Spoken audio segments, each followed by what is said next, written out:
આજના દિવસની શરૂઆત થઈ હતી મસ્ત રેડી થઈને હું જતી હતી ઓફિસ, પણ એના વચ્ચે રસ્તામાં આવી ગયું મેક્સ. તો મેં વિચાર્યું ચાલને થોડું કલેક્શન જોઈ લઉં, કારણ કે મને જીન્સ જોતી જ હતી. પણ યાર ગઈ તો કાંડ કરી આવી. હું ક્યાં બી જાઉં કાંડ થાય ને થાય, ખબર નહીં જીવનમાં શું તકલીફ છે મારા. પણ ઠીક છે, 2-3 જીન્સ મેં જોઈ, મેં ટ્રાય પણ કરી, પણ આ તો મેં ટ્રેકવેર પહેર્યું જ છે, તમે જોઈ શકો છો. મને કોમેન્ટમાં કહેજો સારું દેખાતું છે કે નહીં. મને તો એકદમ બવાલ લાગે છે, અને ટી શર્ટ પણ સારું લાગતું હતું, પણ મેં લીધું નહીં કારણ કે 700નું હતું અને મને ડાઉટ હતું કે આ પ્રિન્ટ પછી નીકળી જશે. એના પછી રગ લેવા ગઈ મેં ઓફિસ માટે, અને ત્યાં તમે મારી બાર્ગેનિંગ સ્કિલ જો. 4 તો મેં નહીં દે રહી આપકો, નહીં वो आपका लास्ट है, मेरा लास्ट अभी थोड़ी आया.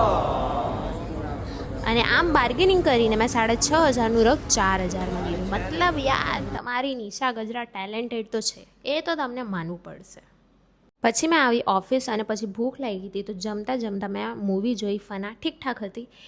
પછી મેં ગઈ હતી શૂટ પર, અને શૂટ પર હું તમને ઇન્વાઇટ કરું છું, તમે જુઓ. આમંત્રણ છે કે તમે અહીંયા આવો. સો બસ આજના માટે આટલું જ. કાલે આપણે મળશું. Bye bye.